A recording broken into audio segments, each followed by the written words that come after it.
They're not even an agent, but they're calling trying to get meetings for agents. And again, the message is all the same. We can save money. We can save 20%, 30%, whatever, throwing out numbers of what they can save. Meanwhile, they've never looked at your insurance program. They have no idea what your current rates are or how aggressively it's priced or what the terms are. And I always say you really kind of show yourself as an agent when you're saying you can be cheaper than the current agent and you've not reviewed anything yet.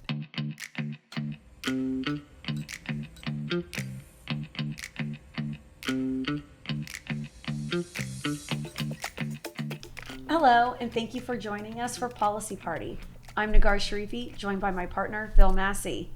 2026 has started off wonderful for our association as rates are on the decline, but with that brings a lot of agents out of the woodworks claiming to be association experts.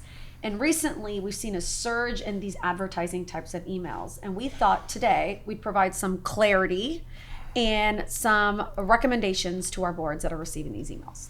Phil. Yeah, perfect. I thought what would be a good thing to do here is kind of talk about the history of the insurance markets here in Florida, because I think that gets everyone who's watching this kind of on the same page. So when I say our first hard market, I'm just going to go back to when my career started. So 2004, 2005, 2006. So if you look at the 2004 and 2005 hurricane years, that created a hard insurance market. And so in the state of Florida, whenever we have a hard market or a soft market, it's driven primarily by the property insurance line of coverage. So most associations buy property, general liability, crime, D&O, umbrella. The property line of coverage is 80% plus of the overall premium. So on a condo, where property is the main line of coverage, that's going to drive whether the market's hard or soft. So what happened when those hurricanes hit is it hardened the property insurance market, and the rates went up on the property, and then it was hard to get insurance, and premiums were expensive. Then we went basically 10 or 11 years with no landfalling storm. So basically, what was that, 2006 to 2017, before Irma hit, we didn't have a landfalling hurricane in the state of Florida, and the market softened considerably. So that bottom really bottomed out in 2017. Extremely soft market. And then we obviously saw the craziness of 2017 to 2022 with all the storms that hit, the legal issues, and the Carriers going out of business, carriers going under, and the market blew up again. So we went from hard market, super soft, then crazy hard market again, and that peaked in 2023. So 23 was the craziest of the crazy markets, and everybody watching this that was in Florida will remember that. And so, it started softening as you got into 24, 25, but now we are fully in what I would call a soft market here in 2026.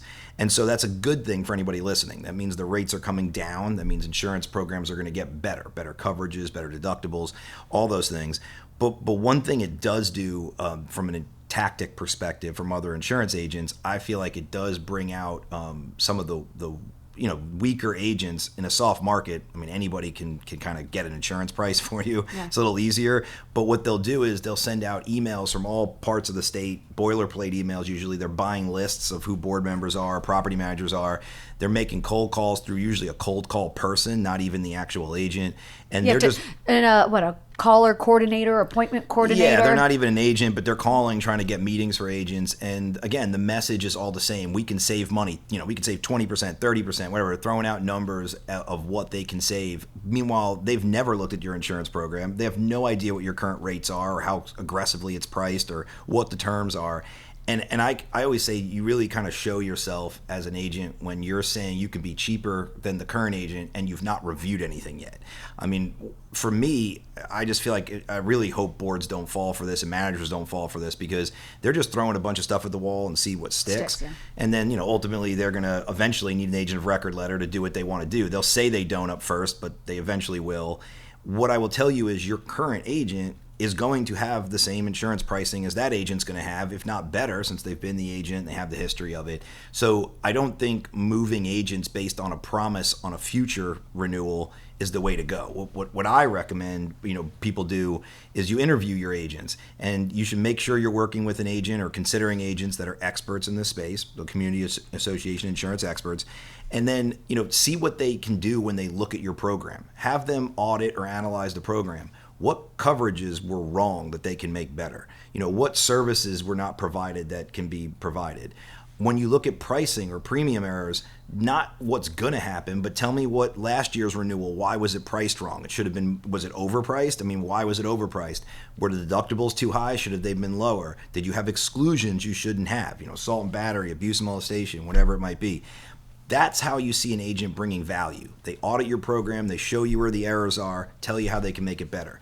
The problem You mean is, they don't just say, I guarantee I'm going to save you money this year? Yeah, because newsflash, the market's down this year. Yeah, and that's what I was trying to explain, you know, with the soft market. So what boards have to understand, what managers have to understand, is that good agents know how to do that, where they can drive value in those conversations.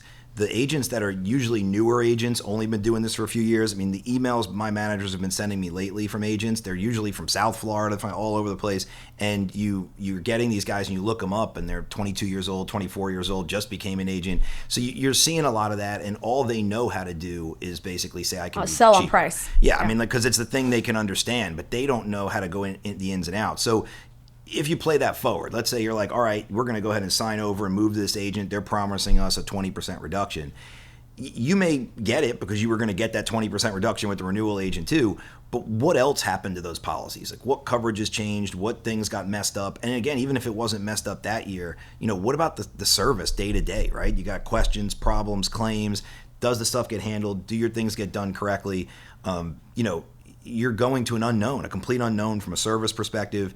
And if your current agent's been doing a really good job and you're happy with them and there weren't any errors found, then it's one of those things of, what are you leaving for? What's the upside? And so that's what I think people have to think about. I just see people kind of falling for this sometimes, and then, you know, it's usually regrettable, but it's just something I wish folks would understand the bigger picture of the market, why it's happening, and then understand how to just talk to the current agent and figure that out. And really, to give your current agent an opportunity to respond, especially if they've been your agent for a while, just give them an opportunity to respond. So in a nutshell, we are in a soft market. Expect decreases for the most part.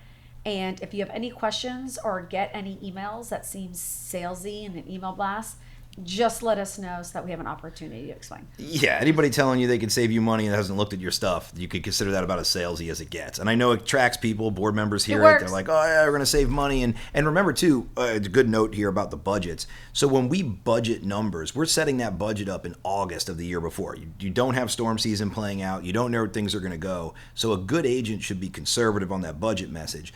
So, you know, I know because our a hurricane budget could hit. Well, of course, or you could have claims that association, or the market could change, or I mean, you know, we had a massive tsunami in 2012 that blew our market up. Then that didn't even hit us. It just hit such an insured loss. So you don't know. You always want to be conservative on a budget, but then to take that budget and be like, oh, well, the market's now gotten much better in the last 6 months, and this agent's saying they could be higher, and our agent 6 months ago was saying a different number. That'd be a false equivalence too. I mean, make sure you're getting current information because the market's a lot better, and these guys will try to take advantage of that.